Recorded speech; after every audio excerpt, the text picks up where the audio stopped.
ஐந்து கரத்தினை ஆணை முகத்தினை இந்தி நிலம்பெறை போலும் மீற்றினை நந்தி மகந்தனை நாண கொழுந்தினை புந்தியில் வைத்தடி போற்றுகின்றேனே. சிம்மராசி நேயர்கள் அனைவருக்கும் என் கனிவான வணக்கங்கள். 2026ஆம் ஆண்டு குரு பெயர்ச்சி உங்களுக்கு எப்படி இருக்க போகிறது என்று பார்ப்போம். ஜூன் மாதம் 2ஆம் தேதி குரு பகவான் மிதுன ராசியிலிருந்து கடக ராசிக்கு பயிற்சி ஆகிறார். உங்கள் ராசிக்கு இதுநாள் வரை 11ஆம் இடமான லாபஸ்தானத்தில் இருந்த குரு பகவான் தற்பொழுது 12ஆம் இடமான விரயஸ்தானத்திற்கு பெயர்ச்சி ஆகிறார். கடகராசி குரு பகவானுக்கு உச்ச பலத்தை கொடுக்கக்கூடிய வீடாகும். குரு பகவான் உங்கள் ராசிநாதனான சூரிய பகவானுக்கு நட்பு கிரகம் என்பதாலும் பூர்வ புண்ணியஸ்தானம் எனும் 5ஆம் இடத்தின் ஆதிபத்தியத்தை அவர் பெறுவதாலும் குரு பகவான் சிம்ம ராசிக்கு நன்மை செய்ய கடமைப்பட்ட சுபர் ஆவார். வன்மையுற்றிட ராவணன் முடி 12இல் விழுந்ததும் தவ வலிமை பெற்ற ராவணனின் ஜாதகத்தில் ராசிக்கு 12இல் குரு வந்த காலத்தில் ராமனால் கொல்லப்பட்டு வீர மரணம் அடைந்தார். இதனையே 12இல் குரு ராவணன் படை மாண்டது என்பார்கள். அதுபோலவே கஷ்டமும் நஷ்டமும் விரோதமும் பகையையும் 12இல் அமரும் குரு பகவான் ஏற்படுத்துவார். இக்குரு பகவான் 8ஆம் இடத்திற்கும் அதிபதி என்பதால் 8ஆம் அதிபதி 12இல் மறையும் பொழுது விபரீத ராஜயோகம் ஏற்படும். அது மட்டுமல்லாமல் குரு பகவானின் பார்வையும் நன்மைகளை ஏற்படுத்தும். குருவின் பெயர்ச்சியால் ஏற்பட போகும் நன்மைகளை பார்ப்போம். தொழில் மற்றும் கல்வி ரீதியாக தற்பொழுது நல்ல முன்னேற்றத்தை காண்பீர்கள். இதற்காக நீங்கள் தற்பொழுது மேற்கொள்ளும் செலவுகளும் எதிர்காலத்தில் நல்ல ஆதாயத்தை ஏற்படுத்தும். வீடு, மண், மனை, நிலம் வாங்கும் யோகம் ஏற்படும். சொத்துக்கள் வாங்குவது, அதனை சீர் செய்வது, வாகனங்கள் வாங்குவது, பழைய வாகனங்களை பழுது பார்ப்பது போன்ற விரயங்கள் ஏற்பட்டாலும் அவை ஆதாயத்தையே கொடுக்கும். அடிக்கடி நோய் நொடிகள் வந்தாலும் அவை குணமாகிவிடும். நீண்ட நாள் நம்மை படுத்தி எடுக்கும் வியாதிகள் எதுவும் ஏற்படாது. உங்களின் ஆசைகள் நிறைவேறும். தாயுடன் இருந்த மனக்கசப்புகள் நீங்கும். தாய் வழியின் மூலம் சொத்து சேர்க்கையும் தாய் வழியால் நன்மைகளும் உண்டு. புனித யாத்திரைகளை இக்காலத்தில் நீங்கள் மேற்கொள்வது மன நிம்மதியையும் புண்ணியத்தையும் கொடுக்கும். குரு பகவானின் 7ஆம் பார்வை உங்கள் ராசிக்கு 6ஆம் இடத்தில் பதிவதால் உங்கள் எதிரிகள் யார் என்பதை இந்த காலத்தில் இனம் கண்டு கொள்வீர்கள். துரோகிகளின் முகத்திரையும் கிழியும்.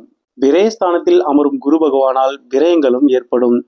வாழ்க்கை துணை மனைவியிடம் கருத்து வேறுபாடுகளும் பிரச்சனைகளும் தோன்றும். இடமாற்றங்கள் ஏற்படும். பதவியில் இருப்பவர்கள் பதவியை இழக்க நேரிடும் அல்லது பதவி மாற்றம் ஏற்படும். மனக்கவலையும் மனசலிப்பும் அதிகரிக்கும்.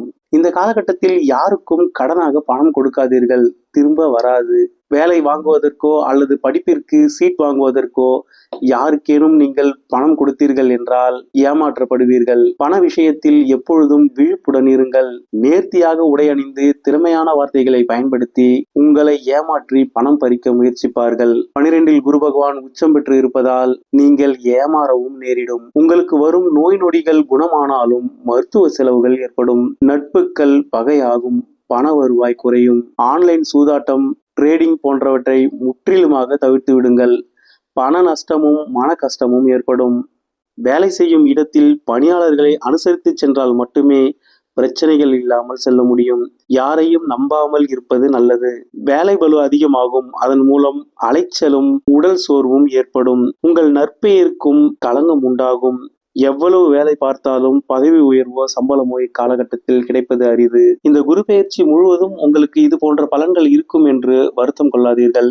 ஏனென்றால் குரு பகவான் இந்த குரு பெயர்ச்சியில் 3 நிலைகளை அடைகிறார். எனவே குரு பெயர்ச்சியை 3 பிரிவுகளாக பிரித்துக் கொள்வோம். முதலில் ஜூன் மாதம் 2ஆம் தேதி முதல் அக்டோபர் மாதம் 31ஆம் தேதி வரை குரு பகவான் உச்சம் பெற்று இதுவரை நான் கூறிய பலன்களை கொடுப்பார். அதன்பின் நவம்பர் மாதம் 1ஆம் தேதி முதல் 2027ஆம் ஆண்டு ஜனவரி மாதம் 25ஆம் தேதி வரை உங்கள் ராசியிலேயே குரு பகவான் சஞ்சரிக்க போகிறார். அதிசாரமாக பெயர்ச்சியாகி சிம்ம ராசியில் சஞ்சரிக்கும் குரு பகவான் உங்களுக்கு நன்மைகளையே ஏற்படுத்துவார். அந்த 3 மாதங்கள் நீங்கள் நற்பலன்களை அனுபவிப்பீர்கள். அது மட்டுமல்லாமல் இவ்வருட இறுதியில் டிசம்பர் மாதம் 5ஆம் தேதி உங்கள் ஜென்மத்தில் இருக்கும் ராகு பகவான் உங்கள் ஜென்ம ராசியில் இருக்கும் கேது பகவான் ராசியை விட்டு விலகி விடுவார். இது சிம்ம ராசிக்கு மிகப்பெரிய நன்மையை ஏற்படுத்தும். உங்கள் புத்தியும் சிந்தனையும் தெளிவடையும். அது மட்டுமல்லாமல் இதுநாள் வரை உங்கள் 7ஆம் இடத்தில் இருந்த ராகு பகவான் அங்கிருந்து உங்கள் 6ஆம் இடமான எதிரியை வெல்லக்கூடிய இடத்திற்கு பெயர்ச்சி ஆவார்.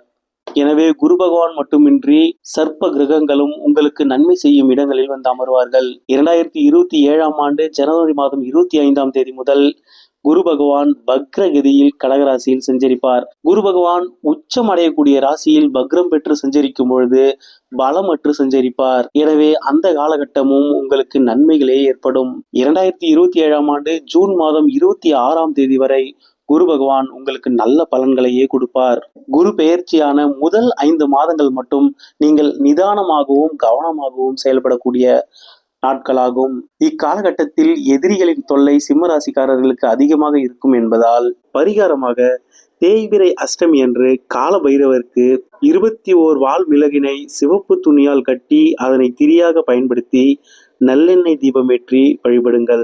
அதேபோல் ஸ்ரீருத்ரம் படித்து வருவதும் கேட்டு வருவதும் நன்மைகளை ஏற்படுத்தும். குருவின் பெயர்ச்சிக்கு பிறகு ஒருமுறை குலதெய்வ கோவிலுக்கு சென்று முறையாக வழிபாடு செய்து விட்டு வாருங்கள்.